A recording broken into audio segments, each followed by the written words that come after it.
인내가 불러온 기적. 당나라 시대 장공이라는 사람은 인내를 실천하는 것을 가장 큰 덕목으로 여겼어요. 그는 보통 사람은 참기 힘든 일을 100번을 참아내겠다고 맹세했지요.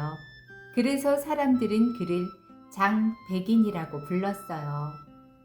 장백인은 절대 다른 사람과 다투지 않았어요. 오히려 자신에게는 엄격하나 다른 이에게는 아주 너그러웠지요. 사람들은 한결같이 장백인을 존경하고 우러러 보았어요.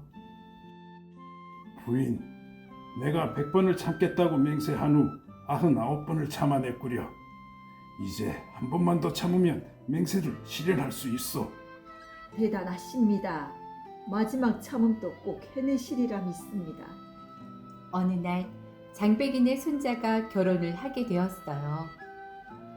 자고로 기쁜 일은 널리 알려야 하니 한 사람도 빠뜨리지 말고 초청을 하거라.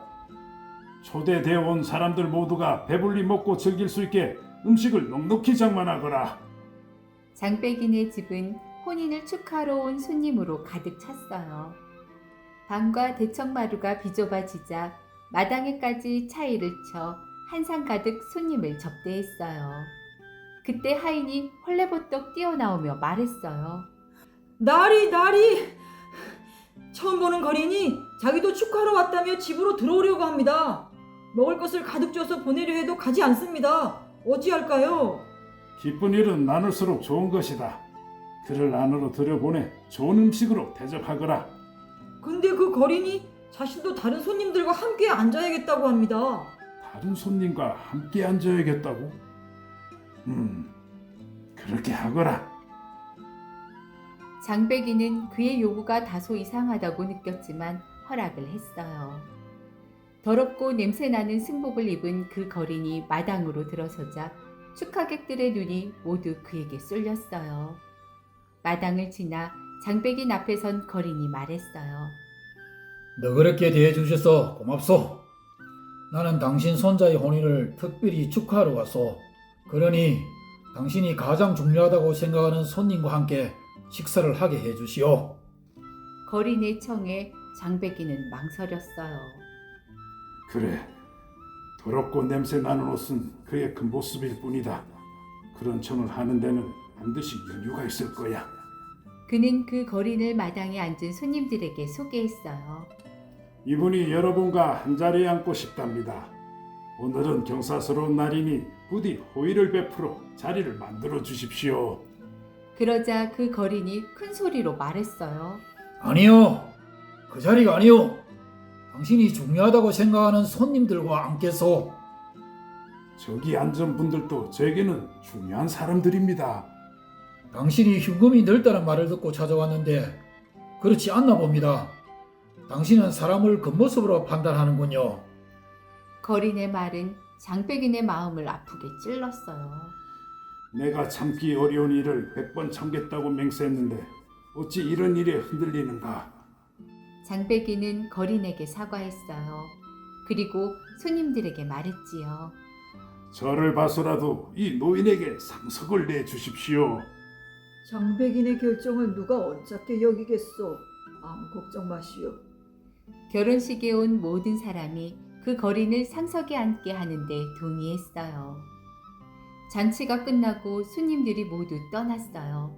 하지만 그 거린은 여전히 자리에 앉아 일어날 생각을 하지 않았어요. 장백이는 그런 거린을 보고 또 마음이 소란해졌어요. 하지만 참을 인자를 떠올리며 부글거리는 마음을 가라앉혔지요. 어르신, 시간이 늦었으니 주무시고 가시지요. 손님 방에 잠자리를 마련해 두겠습니다. 아니요.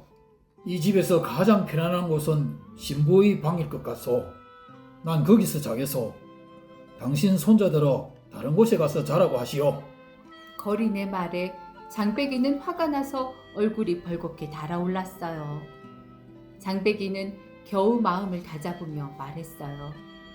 어르신, 저는 당신을 존중합니다. 하지만 당신이 왜 이런 무례한 요구를 하는지 이해할 수 없습니다. 거리는 장백인의 말은 아랑곳 없이 태연히 말했어요. 나는 그냥 그곳에서 자고 싶을 뿐이요. 다른 뜻은 없어. 당신은 왜 사람을 믿지 못하고 화를 내리고 하오? 차라리 이름을 장부린으로 바꾸지 그러. 거린의 말에 장백이는 어찌할 바를 몰랐어요. 어떤 일이 있어도 참자.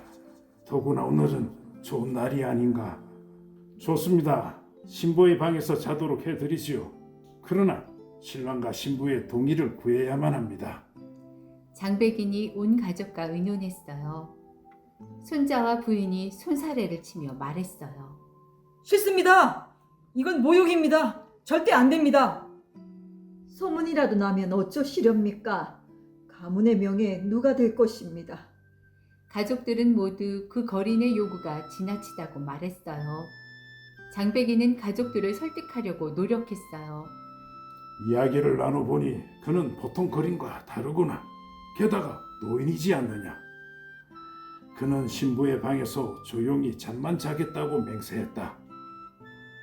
밖에 경비를 세우겠으니 무슨 일이 있으면 손부는 소리를 치도록 해라. 손부야, 이 또한 너의 동의가 없다면 나는 하지 않을 것이다. 신부는 장백인의 말을 듣고 생각했어요. 할아버지는 넓은 도량과 고든 성품으로 존경을 한 몸에 받고 계신 분이시여. 이 요청을 받아들여서 할아버지가 100번째 참음을 성취하도록 해드려야겠다. 할아버지 말씀은 일리가 있어요. 저는 할아버지 말씀을 따르겠습니다. 신부가 동의한다면 저도 따르겠습니다. 가족의 동의를 받은 장백이는 그 거린을 신부의 방으로 모셨어요. 아랫목에 어르신의 잠자리를 마련했습니다. 그리고 신부의 잠자리 사이엔 병풍으로 가리겠습니다. 어떠십니까? 장백인의 말에 대답도 없이 거린은 냄새나는 옷을 입은 채 이부자리에 몸을 눕혔어요. 그러고는 곧 코를 골았지요. 밤이 깊어지자 경비를 서던 사람들도 하나 둘 잠이 들었어요. 어디선가 닭이 목척껏 내지르는 소리에 집안 사람들은 잠이 깼어요. 장백인이 제일 먼저 일어나 신부의 방으로 갔어요. 아가, 밤새 잘 잤느냐? 어르신은 아직도 잤느냐? 예, 다행히 몸 한번 뒤척이지 않고 조용히 자는 것 같았어요. 그런데 이상한 일이었어요. 장백인이 가운데 놓아둔 병풍을 두드리며 불렀지만 아무 대답이 없었어요. 어르신, 이제 날이 밝았습니다. 일어나시지요. 거린을 깨우려 이불을 들추던 장백이는 깜짝 놀랐어요. 거린이 누워있던 이불 속에는 거린 대신 사람 크기의 금 조각상이 누워있는 게 아니겠어요? 금 조각상의 몸체에는 두 줄로 된 시가 새겨져 있었어요. 근면하게 일하면 이 생에 아무 문제가 없을 것이다. 100번 참음을 해낸 집안은 언제나 화목하다.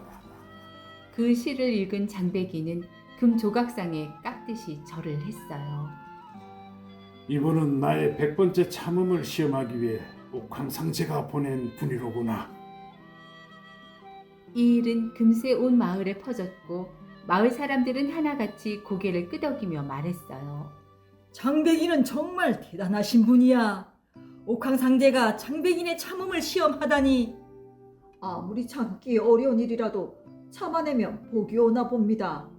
나부터 장백인을 본받아야겠어요. 이 일로 장백인을 존경하는 사람들은 더 많아졌어요. 사람들은 참기 어려운 것을 참으면 더 큰 행복이 온다는 것도 알게 되었답니다.